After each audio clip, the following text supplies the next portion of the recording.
Hi guys, how are you all. Hope कि आप सारे अच्छे से हो, खैरियत से हो।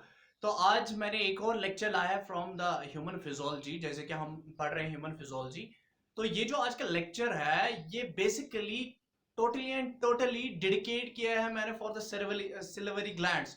आज हम इसमें खाली और खाली सिल्वरी ग्लैंड्स के बारे में ही पढ़ेंगे, ठीक है।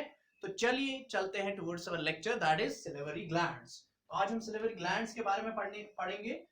वैसा वैसे कि जैसे हमने पिछले वीडियो में सिलेवरी ग्लैंड्स के बारे में थोड़ा पढ़ा था, तो वहीं से मैं लूंगा, स्टार्ट में वहीं से करूंगा और इसमें कुछ और चीजें मैं ऐड करूंगा। तो that means solely and solely salivary glands पर ये टॉपिक है। तो salivary glands, salivary glands important glands है जो प्रेजेंट है कहां पर, इनसाइड द माउथ। माउथ में ग्लैंड्स हैं, उन ग्लैंड्स को सिलेवरी ग्लैंड्स कहते हैं। और ये सिलेवरी ग्लैंड्स सेक्रेट क्या करते हैं, दे सेक्रेट सलाइवा। इनका काम क्या है, ये सेक्रेट करते हैं, सलाइवा करते हैं सेक्रेट। तो ये जो सिलेवरी ग्लैंड्स है, सिलेवरी ग्लैंड जो होते हैं ये, अगर हम इनकी बात करें तो there are major salivary glands and minor salivary glands.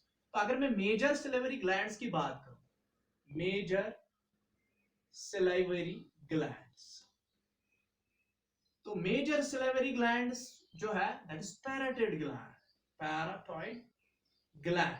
तो पैराटाइड ग्लैंड मैंने क्या कहा था, it is largest salivary gland.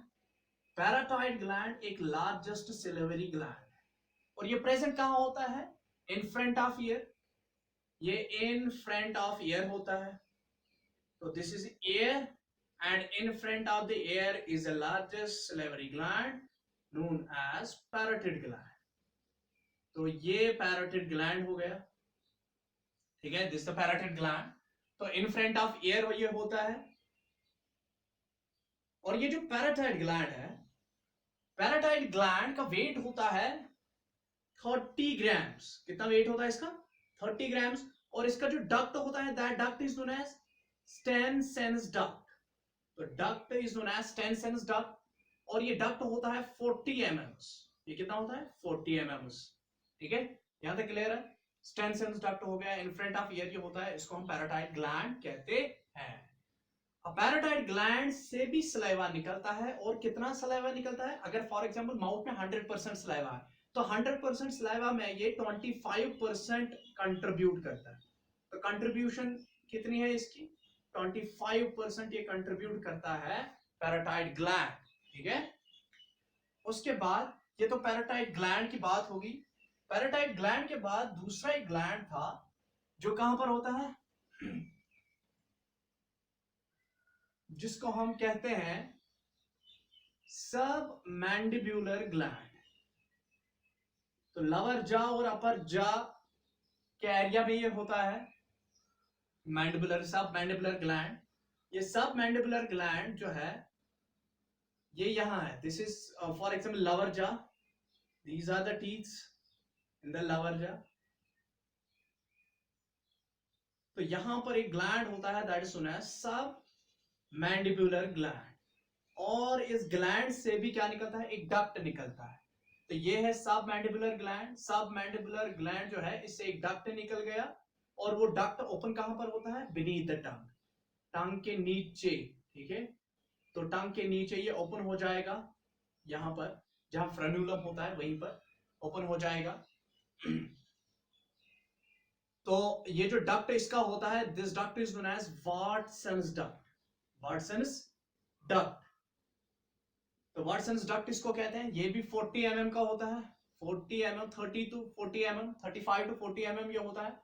और इसका वेट होता है 20 ग्राम्स, 20 ग्राम्स वेट होता है सब मैंडिबुलर ग्लैंड का। और ये भी सलाइवा ही सेक्रेट करता है। और कितना सलाइवा सेक्रेट करता है, कंट्रीब्यूशन कितना करता है, 70% of contribution is done by the sub mandibular gland. तो सब मैंडिबुलर ग्लैंड लगभग 70% ऑफ सलाइवा कंट्रीब्यूट करता है कहां पर, inside the mouth. Oral cavity में जो भी सलाइवा आता है फ्रॉम द ग्लैंड, 70% कहां से आता है, 70% सब मैंडिबुलर ग्लैंड से आता है। और तीसरा मेजर ग्लैंड है सबलिंगुअल ग्लैंड, सबलिंगुअल ग्लैंड। तो सबलिंगुअल ग्लैंड जो है, सबलिंगुअल ग्लैंड भी इसी के एडजेसेंट ही होता है, इस सब मैंडिबुलर ग्लैंड के एडजेसेंट ही होता है। तो लोअर जा में ही प्रेजेंट होता है, तो ये भी ओपन हो जाता है, दिस इज, ये स्मॉलेस्ट ग्लैंड है, और ये भी ओपन हो जाता है वाया डक्ट्स। लेकिन इसमें बहुत सारे डक्ट्स निकलते हैं, और मैंने कहा था कि जो इसमें सबसे लार्जेस्ट डक्ट जो होता है, इन सारे डक्ट्स को क्या कहते हैं, जो क्लस्टर ऑफ डक्ट्स यहां से निकलते हैं, those are known as ducts of Rivinus, ducts of Rivinus. और इसमें सबसे जो लार्जेस्ट डक्ट होता है, that duct is known as Bartholin duct, Bartholin duct, उसको हम बार्थोलिन डक्ट कहते हैं, ठीक है। और ये भी कहां सेक्रेशन करता है, जहां पर वाटसन्स डक्ट, जहां पर ये सबमैंडिबुलर ग्लैंड ओपन हो जाता है, वहीं पर ये भी ओपन हो जाता है, that means beneath the tongue, जो फ्रेनुलम के नीचे ये ओपन हो जाते हैं।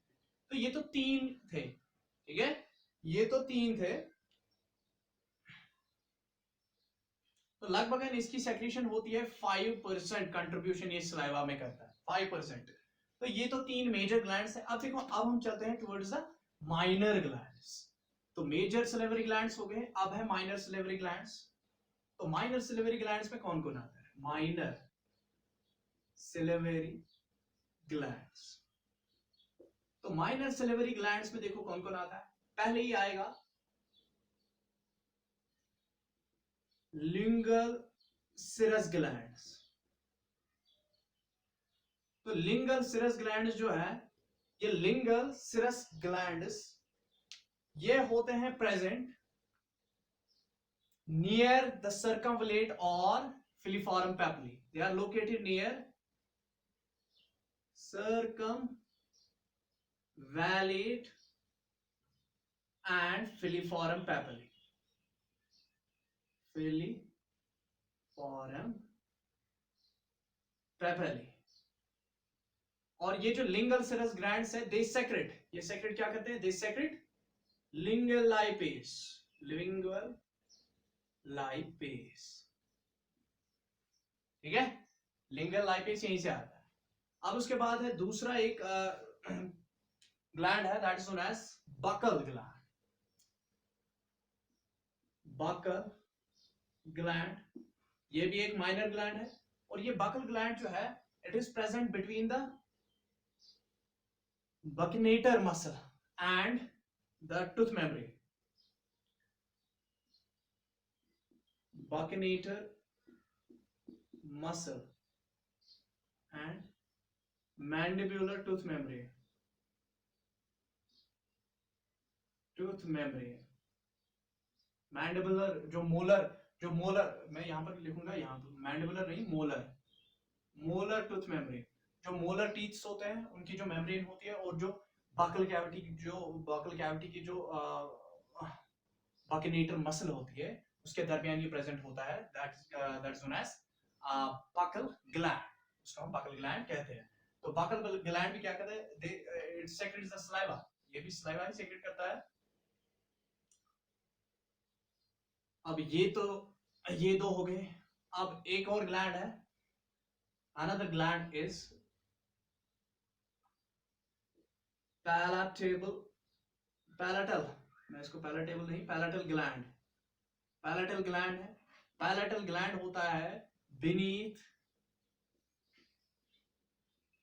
Mucus membrane of soft palate.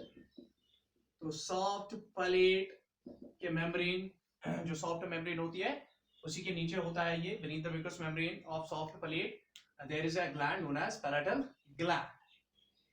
तो पैलेटल ग्लैंड भी हो गया। एक और ग्लैंड है, that is another minor gland is there, और उस ग्लैंड को हम कहते हैं labial gland, labial gland, labial gland. Labial gland present होता है at the opening of mouth, beneath the membrane, at opening of mouth, at the opening of mouth he present होता है लैबियल ग्लैंड।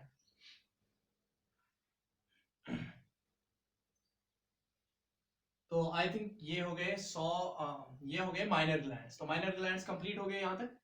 अब देखो, अब हम चलेंगे माइनर और मेजर ग्लैंड्स तो कंप्लीट हो गए यहाँ पर। अब हम चलते हैं डक्ट सिस्टम, जो स्ट्रक्चर है सिलेवरी ग्लैंड का, और जो इसमें डक्ट सिस्टम होता है, that means structure of salivary gland and the duct system. तो यहां पर हम लिखेंगे structure and duct system of salivary gland. Duct system और स्ट्रक्चर ऑफ सिलेवरी ग्लैंड। तो सिलेवरी ग्लैंड का जो डक्ट सिस्टम और स्ट्रक्चर ये ग्लैंड्स का होता है, तो वो हम पढ़ेंगे यहां पर। अब देखो इनका जो स्ट्रक्चर होता है, बेसिकली ये बने होते हैं ऐसे ग्लैंड्स, जो सिलेवरी ग्लैंड्स होते हैं, सिलेवरी ग्लैंड्स। ये salivary glands are made up of large number of acini और एल्वियोलाई। तो ये एल्वियोलर ग्लैंड है, और वो स्मॉल स्मॉल पाउचेस का बना होता है, स्मॉल स्मॉल पाउचेस के बने होते हैं ये सिलेवरी ग्लैंड, जिनको हम स्मॉल पाउचेस को हम क्या कहते हैं, एकिनाई और एल्वियोलाई हम इनको कहते हैं। और ये जो एकिनाई और एल्वियोलाई है, दिस एकिनाई और alveoli, they are made up of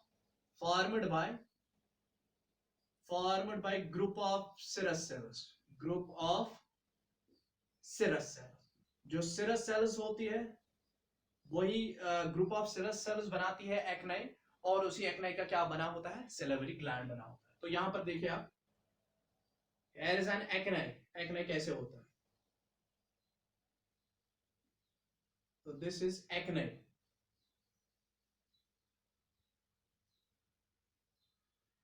तो ये एक्ने है,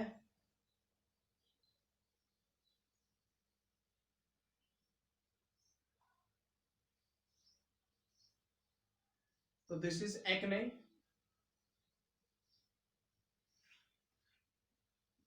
एक्ने हो गया ये, और एल्वियोलाई, और इनसे डक्ट निकलते हैं, ठीक है, इनसे डक्ट निकलते हैं, ये सिरस सेल्स हो गई, और इनसे फिर डक्ट निकलते हैं। अब देखो यहां पर मैं आपको दिखाऊंगा, ये तो बेसिक स्ट्रक्चर है इनका, ये एक्ने के बने होते हैं, और एक्ने की बनी होती है सिरस सेल्स की, और by group of serous cells. अब यहां पर आप देखिए पूरा का पूरा इनका स्ट्रक्चर है कैसा होता है। तो स्ट्रक्चर इनका ऐसा होता है, दिस इज मेन डक्ट, ये मेन डक्ट है, मेन डक्ट से ब्रांचेस निकलती है। फॉर एग्जाम्पल एक मेन ब्रांच निकल गई और दूसरी भी मेन ब्रांच निकल गई, ठीक। उसके बाद इन मेन ब्रांचेस से एक और ब्रांच निकल गई, और यहां से ऐसे,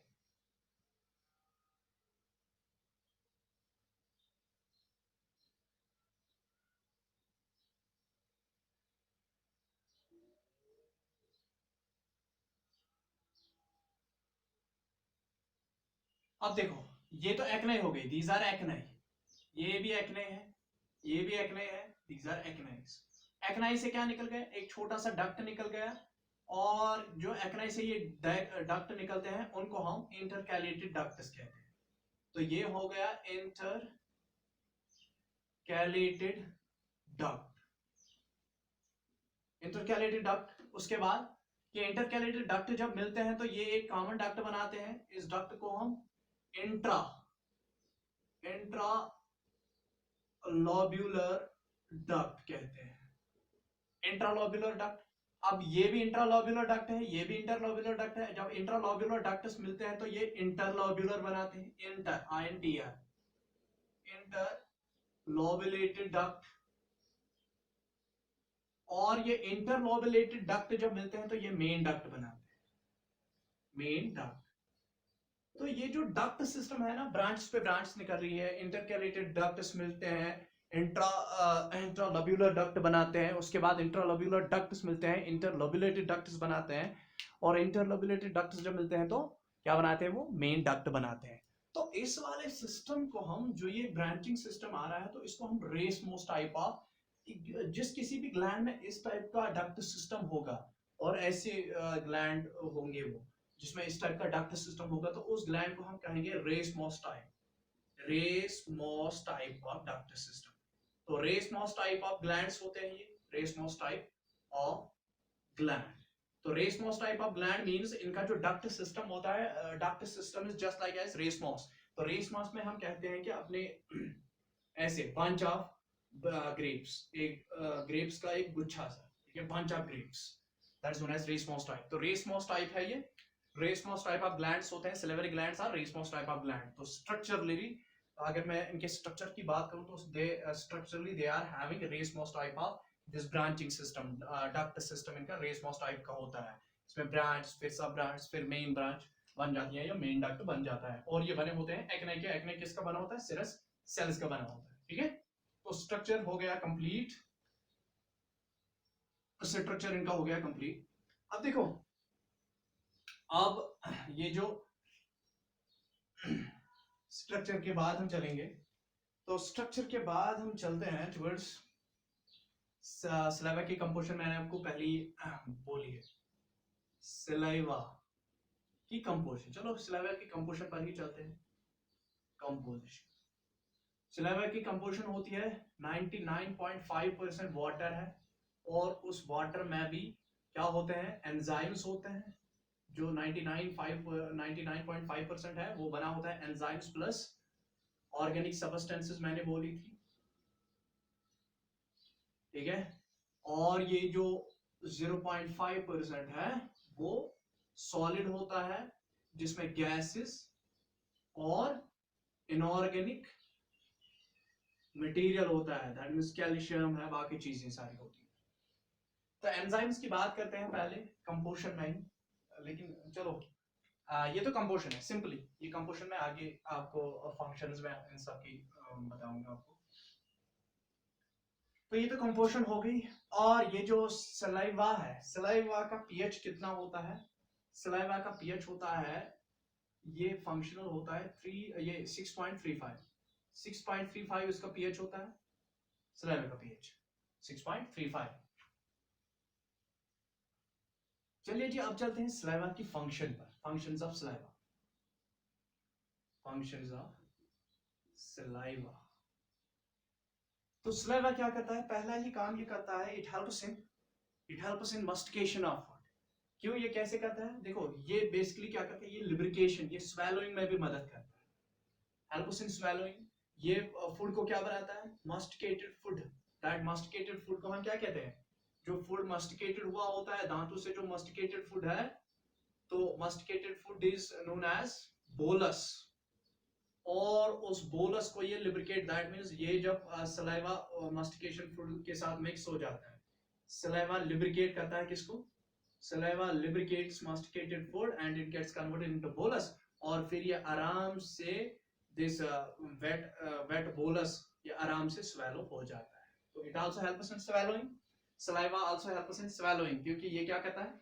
ये saliva lubricate करता है फूड को during mastication। ये मिक्स हो जाता है with the food with the help of tongue। ये फूड के साथ क्या हो जाता है? ये फूड के साथ मिल जाता है और ये फूड को लिब्रिकेट करता है। और लिब्रिकेटेड जो ये मास्टिकेटेड फूड है उसको हम बोलस कहते हैं, और बोलस फिर क्या हो जाता है? ये स्वेलो हो जाता है, स्वेलोइंग, हाँ, बाय वाया टंग, या by the help of tongue ये स्वेलो हो जाता है इनटू ओसोफेगस, और इसको हम बोलस कहते हैं। और ये कौन कराता है? ये सलाइवा ही इसको करा देता है स्वेलोइंग। हाँ, स्वेलोइंग में भी मदद ही करता है। और दूसरी है ये देखो, saliva helps in digestion. Saliva digestion में मदद करता है। अब डाइजेशन में कैसे ये मदद करता है सलाइवा? देखो, वो बात देखो, सलाइवा में क्या होता है? Saliva helps in digestion, helps in digestion. अब डाइजेशन में कैसे मदद करता है? तो डाइजेशन में इसके पास एक एंजाइम होता है एमाइलेज, जिसको हम सिलेवरी एमाइलेज कहते हैं। एमाइलेज का काम क्या है? एमाइलेज का काम है ये स्टार्च को कन्वर्ट करता है इनटू डेक्स्ट्रिन्स प्लस माल्टोस। माल्टोस और डेक्स्ट्रिन्स में इसको कन्वर्ट करता है eight pH of 6। pH of 6 पर ये इसको इसमें कन्वर्ट कर देता है। तो pH 6 यहाँ पर pH होता है। और दूसरा एंजाइम है क्या? माल्टेस। लेकिन माल्टेस होता है ट्रेस अमाउंट्स, इन ट्रेस अमाउंट्स में माल्टेस होता है। और माल्टेस काम क्या करता है? माल्टोस माल्टोज को कन्वर्ट करता है इनटू ग्लूकोज में। यहां तक क्लियर है? उसके बाद एक और एंजाइम इसमें होता है, दैट इज लाइसोजाइम। तो लाइसोजाइम्स क्या करते हैं? लाइसोजाइम्स किलिंग करते हैं, दे किल। तो ये किलिंग करते हैं, किलिंग ऑफ। तो देखो यहां तक तो होगी डाइजेस्टिव फंक्शंस। तो ये तो हेल्प्स इन डाइजेशन, डाइजेशन के लिए एमाइलेज इसमें होता है और माल्टेस इसमें होता है। और एक एंजाइम है यहाँ पर लाइसोसोम्स, अभी आप रखो। तो एक और एंजाइम है जो डाइजेशन में मदद करता है, that is lingual lipase. Lingual lipase. तो लिंगुअल लाइपेज क्या होता है? ये भी कम, बहुत कम होता है और ये करता है ट्राइग्लाइसराइड्स को, दैट मींस फैट्स। ये मिल्क फैट्स को basically it breaks milk fats. ये मिल्क फैट्स को ब्रेक करता है, triglycerides into into fatty acids convert करता है। ठीक है यहां तक? तो ये तो सलाइवा हेल्प्स इन डाइजेशन। ये तीन एंजाइम्स डाइजेशन में मदद करते हैं। अब saliva also helps in protection and cleaning and protection. तो सलाइवा किस में मदद करता है? Saliva helps in cleaning and protection, cleaning and protection. तो अगर मैं प्रोटेक्शन की बात करूं, देखो क्लीनिंग एक्टिविटी क्या है सलाइवा की? सलाइवा कंटिन्यूसली सेक्रेट होता है हमारे माउथ में। तो उससे जो होता है कुछ भी इन टीथ के साथ अटैच हुआ होता है तो वो क्या हो जाता है? वो निकल जाता है। जो डिब्रिस विब्रिस होता है वो साफ हो जाता है, क्योंकि इसमें बहुत सारी चीजें होती है। तो वो उससे क्लीनिंग एक्टिविटी भी कहते हैं हम। तो इसी तरीके से सलाइवा क्या करता है? Act as a protection. ये प्रोटेक्शन भी देता है क्योंकि इसमें क्या है? लाइसोजाइम्स। तो प्रोटेक्शन देखो कैसे करता है। लाइसोजाइम्स इसमें होते हैं। लाइसोजाइम्स क्या करता है? Killing of Streptococcus. ये स्ट्रेप्टोकोकस को किल करता है। और स्टेफाइलोकोकस, फाइलोकोकस और ब्रुसेलस, उसको भी ये किल करता है। तो बैक्टीरिया को ये किल करता है, that means it helps in the protection. इसी तरह लैक्टोफेरिन होता है। लैक्टोफेरिन इसमें होता है सलाइवा में। तो एंटीमाइक्रोबल होता है वो, एंटीमाइक्रोबल। इसी तरीके से इसमें होता है immunoglobulin A, which helps in fight against। ये एंटीबैक्टीरियल और एंटीवायरल होता है, एंटीबैक्टीरियल और एंटीवायरल होता है। तो यहाँ पर प्रोटेक्शन हमें मिलती है। और प्रोलीन रिच प्रोटीन्स होते हैं जो एंटी माइक्रोबल होते हैं। That means it helps in also in protection and cleaning. तो स्पीच में भी ये मदद करता है, क्योंकि ये हमारी बकल कैविटी के जो मेम्ब्रेन्स, ये जो मेम्ब्रेन्स होती है उनको मॉइस्ट ये कर देता है, और उस मॉइस्टनेस से जो प्रोनाउंसिएशन होती है वर्ड की वो एक अच्छे तरीके से आ जाती है। तो also it helps in the cleaning activity. ये speech, it helps in the speech. तो यहाँ तक तो क्लियर है। फंक्शंस ऑफ सलाइवा हमें मदद ये समझ आ गई। तो उसके बाद अब हम चलते हैं, देखो इस सिलेवरी ग्लैंड जो है ना, सिलेवरी ग्लैंड, अगर डेली हम कहेंगे डेली हम में कितनी सेक्रेशन निकलती है सलाइवा की, that is 1.5 litres per day secrete होता है saliva in the buccal cavity. लेकिन ये सलाइवा जो निकलता है ना, देखो ये अंडर द स्टिमुलेशन होता है, under the stimulation of nerves. जब ही नर्व्स स्टिमुलेट हो जाएंगी तब जाके क्या हो जाएगा? तब जाके सलाइवा निकलेगा। अब नर्व्स कौन कौन सी इसको स्टिमुलेट कराती है? ये सिलेवरी ग्लैंड है, दिस इज सिलेवरी ग्लैंड। अब इस सिलेवरी ग्लैंड में क्या है? Nerves. Nerves are controlling the salivary glands. For example, there are nerves. Nerves है यहाँ पर। तो दो किस्म की नर्व्स यहाँ पर होती है, sympathetic and parasympathetic. Sympathetic और parasympathetic नर्व्स होती है। दोनों क्या करती है? ये कंट्रोल करती है सलाइवा की सेक्रेशन को। सिंपैथेटिक क्या करती है? सिंपैथेटिक जो ही सिंपैथेटिक नर्वस स्टिमुलेट हो गई तो ये करा देती है vasoconstriction, vasoconstriction of ducts of the glands. Vasoconstriction क्या हो गया? नैरोइंग।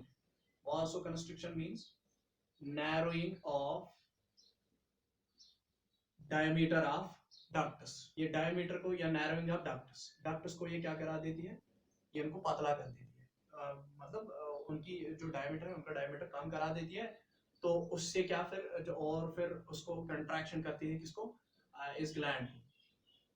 तो उससे जब सलाइवा निकलेगा, वो सलाइवा कौन सा सलाइवा निकलता है, थिक सलाइवा। तो यहां से थिक सलाइवा निकलता है।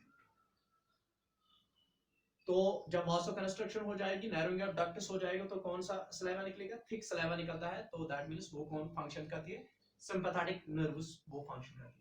लेकिन अगर पैरासिम्पैथेटिक नर्व सेक्रेट होगी, स्टिमुलेट होगी, तो उससे क्या हो जाएगा, ये पैरासिम्पैथेटिक नर्व वासोडाइलेशन करा देती है। Vasodilation means increase in diameter, increase in diameter. तो डायमीटर, डक्ट्स का डायमीटर इंक्रीज हो गया, तो उससे जब वो सलाइवा निकलेगा, कौन सा सलाइवा निकलेगा, थिन, थिन सलाइवा निकलता है, उसको हम सिरस भी कहते हैं, ठीक है, उसमें वाटर कंटेंट ज्यादा होता है, ठीक है। लेकिन अब ये कैसे स्टिमुलेट हो जाएगी, ये स्टिमुलेट हो जाती है, देखो ये एक्चुअली जो सलाइवा है ना, ये रिफ्लेक्स, जिनको हम सैलिवेशन रिफ्लेक्सेस भी कहते हैं। तो दो किस्म के सैलिवेशन रिफ्लेक्स होते हैं, एक तो होता है कंडीशनल रिफ्लेक्स और दूसरा होता है अनकंडीशनल रिफ्लेक्स। अनकंडीशनल रिफ्लेक्स मतलब कि खुद ब खुद पानी आ जाता है मुंह में। वो कैसा होता है, वो बर्थ बाय बर्थ प्रेजेंट होता है एक इंडिविजुअल में, उसके मुंह में सलाइवा ऑलरेडी मतलब सेक्रेट खुद ब खुद हो जाता है। तो उसके लिए हमें कोई फूड को देखने की जरूरत नहीं है, किसी चीज को देखने की जरूरत नहीं है। लेकिन जो है, जो कंडीशनल रिफ्लेक्स है, कंडीशनल रिफ्लेक्स है, कंडीशनल रिफ्लेक्स में जब तक आपके सामने फूड नहीं आएगा तब तक सैलिवेशन नहीं हो जाएगी। तो that means upon seeing the food, upon smelling the food, हमें सलाइवा एक्सेस अमाउंट में निकलता है, तो that is known as unconditional, that is known as conditional reflex, उसको हम कंडीशनल रिफ्लेक्स कहते हैं। व्हाइल एज कि नॉर्मली हमारे मुंह में ये निकलता है, कौन सलाइवा निकलता है, तो that is known as unconditional reflex, ठीक है, यहां तक क्लियर है। अब हम चलते हैं, देखो हाइपोसैलिवेशन, हाइपोसैलिवेशन, हाइपोसैलिवेशन क्या हो गई, low low secretion, low secretion of saliva, low secretion of saliva जो होता है, जिसको हम हाइपोसैलिवेशन कहते हैं। हाइपोसैलिवेशन जो लो सेक्रीशन ऑफ सलाइवा होता है, लो सेक्रीशन ऑफ सलाइवा कब हो जाएगा, देखो दो चीजें हैं, या तो टेम्पररी हाइपोसैलिवेशन है या तो परमानेंट। टेम्पररी टेम्पररी हाइपोसैलिवेशन है या है परमानेंट हाइपोसैलिवेशन, परमानेंट हाइपोसैलिवेशन। हाइपोसैलिवेशन क्या मतलब, हाइपोसैलिवेशन मींस जब सलाइवा बहुत कम निकले। तो टेम्पररी कब हाइपोसैलिवेशन कब होगी, जब किसी इंसान को फीवर होगा, कोई इंसान डर गया होगा, फीवर, ठीक है, उस टाइम भी क्या हो जाएगा, या डिहाइड्रेशन, या किसी इंसान को डिहाइड्रेशन हो गई, वाटर लॉस हो गया, तो उसमें भी सलाइवा कम निकलेगा, दैट इज हाइपोसैलिवेशन कंडीशन। टेम्पररी, लेकिन ये टेम्पररी है, वो फिर से नॉर्मल हो जाएगा, हाइपोसैलिवेशन नहीं रहेगी, नॉर्मलाइज हो जाएगा। लेकिन परमानेंट हाइपोसैलिवेशन कब होती है, ये परमानेंट हाइपोसैलिवेशन कब होती है, दैट मींस ये किसी डिसऑर्डर में ही होगी, तो उसको हम सियालियोलिथोसिस कहते हैं। Sialiolithasis is a disorder in which the ducts are obstructed, that means वो क्या है, वो blocked है। तो अगर obstruction होगी किसमें, obstruction in the ducts, तो अगर सिलिवरी ग्लैंड्स के डक्ट्स ऑब्स्ट्रक्ट हुए होंगे, that means they are blocked. अगर वो ब्लॉक्ड हुए होंगे तो उससे भी क्या हो जाएगा, उससे भी हाइपोसैलिवेशन हो जाएगी, और वो हाइपोसैलिवेशन परमानेंट हाइपोसैलिवेशन है, तो उस डिसऑर्डर को हम सियालियोलिथोसिस कहते हैं। तो sialolithiasis is a disorder in which there is obstruction in the ducts and this causes the hyposalivation, ठीक है। दूसरा है हाइपोपैलेसिया, दूसरा परमानेंट हाइपोसैलिवेशन डिसऑर्डर है, जिसमें परमानेंट हाइपोसैलिवेशन हो जाती है, that disorder is known as hypopalsy. तो हाइपोपैलेसी एक और डिसऑर्डर है जिसमें क्या है, ये कंजेनाइटल होता है, बाय बर्थ होता है, दिस इज कंजेनाइटल डिसऑर्डर। हाइपोपैलेसी एक कंजेनाइटल डिसऑर्डर होता है, कंजेनाइटल, तो that means congenital means by birth. By birth एक डिसऑर्डर होता है जिसको हम हाइपोपैलेसी कहते हैं। इसमें भी हाइपोसैलिवेशन, हाइपोसैलिवेशन सलाइवा बहुत कम निकलता है, ठीक है, ये कंजेनिटल डिसऑर्डर है। और दूसरा है बेली प्लेसी, बेली प्लेसी। तो बेली प्लेसी भी क्या है, ये भी एक डिसऑर्डर है जिसमें हाइपोसैलिवेशन हो जाती है।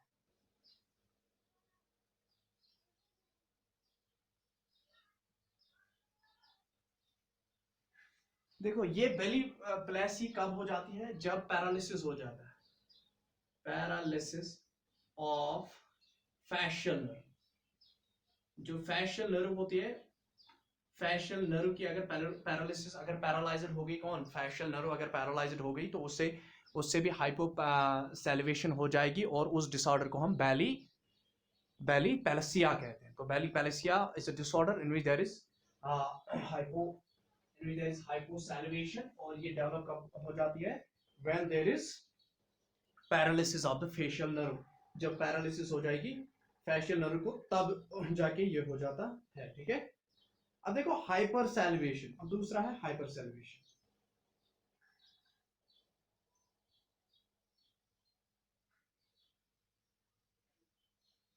हाइपोसैलिवेशन, हाइपर सैलिवेशन। अब देखो हाइपर सैलिवेशन एक और है, हाइपर सैलिवेशन। तो हाइपर सैलिवेशन में क्या होता है, hyper salivation means excess of saliva, saliva enormous amount में सेक्रेट होता है, that's known as hyper salivation. तो हाइपर सैलिवेशन देखो कब हो जाए, when hyper salivation takes place.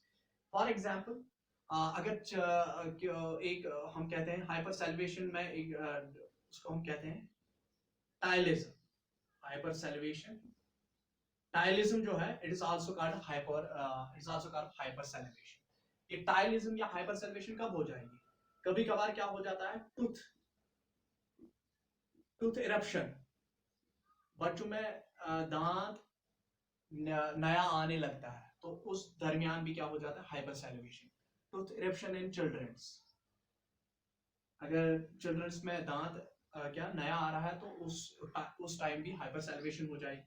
या रेस्पिरेटरी डिसऑर्डर है किसी को, रेस्पिरेटरी डिजीज, तो रेस्पिरेटरी डिजीज में भी क्या होता है, रेस्पिरेटरी डिजीज में भी हाइपर सैलिवेशन हो जाती है। या neoplasm, neoplasm means tumour like, कुछ अंदर मुंह में कोई चीज बढ़ रही है, जैसे कि गम स्वेल हो जाती है, तो that is neoplasm. It is simply a tumour, outgrow, that means कोई चीज बढ़ रही है अंदर बकल कैविटी में। तो नियोप्लाज्म के दौरान भी क्या हो सकता है, नियोप्लाज्म के दौरान भी ये हाइपर सैलिवेशन हो सकती है। या सेरेब्रल प्लेसी, या कभी कभार क्या होती है, cerebral palsy. Cerebral palsy means जब ये सेरेब्रल वो हार्ट अटैक्स, कभी कार्डियक अरेस्ट हो जाता है तो इस पर शॉक लग जाता है सेरेब्रम पर, तो उसके बाद भी, या किसी का मेंटल थोड़ा सा रिटार्डेड होता है, तो सेरेब्रल प्लेसी में भी क्या होता है, हाइपर सैलिवेशन हो जाती है। ये तो क्या थे, ये तो लिटिल बिट डिसऑर्डर्स थे। अब कुछ और डिसऑर्डर्स में सिलेवरी ग्लैंड्स के आपको बोलूंगा यहाँ पर। वन इज जीरोस्टोमिया, जीरोस्टोमिया इसको हम क्या कहते हैं, उसको हम कॉटन माउथ भी कहते हैं, is also known as cotton mouth और ड्राई माउथ।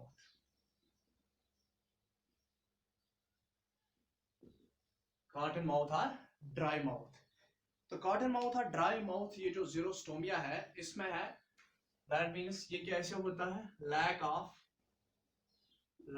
सलाइवा। तो जब सलाइवा लैक हो जाएगा, द माउथ बिकम्स ड्राई, हाँ, that mouth is known as cotton mouth और ड्राई माउथ। अब ये बहुत सारे चीजों से हो जाएगा, बहुत सारे चीजें, वीकनेस से हो जाएगा, ये वीकनेस, किसी को फीवर है, कॉफ है किसी को, ठीक हो, ये ठीक है। ये मतलब कि ये जिस बंदे को बहुत सारी डिजीज होंगी तो उसमें जीरोस्टोमिया हो सकता है, ठीक है। यहां तक एक और है drooping, drooping,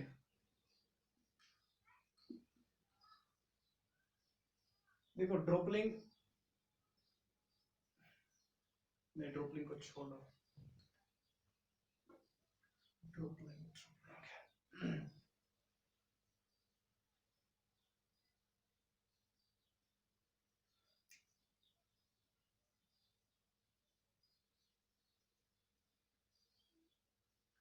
mumps, mumps, mumps एक और डिसऑर्डर है। तो मम्पस में क्या हो जाता है, मम्पस बेसिकली ये माउथ का ही डिसऑर्डर है। मम्पस ये एक पैथोजन से होता है, दैट इज प्रोमैक्सोवायरस। प्रोमैक्सोवायरस से ये होता है, और इसमें क्या हो जाता है, मम्पस में स्वेलिंग आ जाती है, चीक्स, चीक स्वेल्स अप, चीक्स इसमें स्वेल अप हो जाती है, पफी फेस होता है इसमें,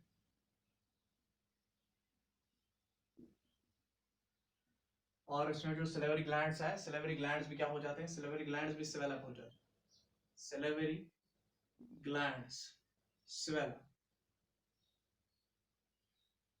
ठीक है। तो दैट मींस ये इन्फेक्शन टाइप का होता है, तो इसमें भी हाइपर और हाइपोसैलिवेशन हो सकती है मम्प्स में। और ये है, या टॉन्सिलाइट से भी मम्प्स, ये छोड़ो, प्रोमेक्सोवायरस से ये होता है, चीक स्वेल अप हो जाते हैं, पफी फेस हो जाता है, सिलेवरी ग्लैंड स्वेल अप हो जाता है। तो ये कुछ डिसऑर्डर्स हैं। इसमें एक और डिसऑर्डर भी है, जैसे सिजोजन सिंड्रोम है, या जो सिजोजन ने, ये एक साइंटिस्ट थे जिसका नाम था सिजोजन, उसने ये सिंड्रोम डिस्कवर किया था, ठीक है। तो बहुत सारे डिसऑर्डर्स हैं, लेकिन आज इतना ही। आज इसी पर ख़त्म करेंगे हम, सिलेवरी ग्लैंड्स को यहीं पर कंप्लीट करेंगे।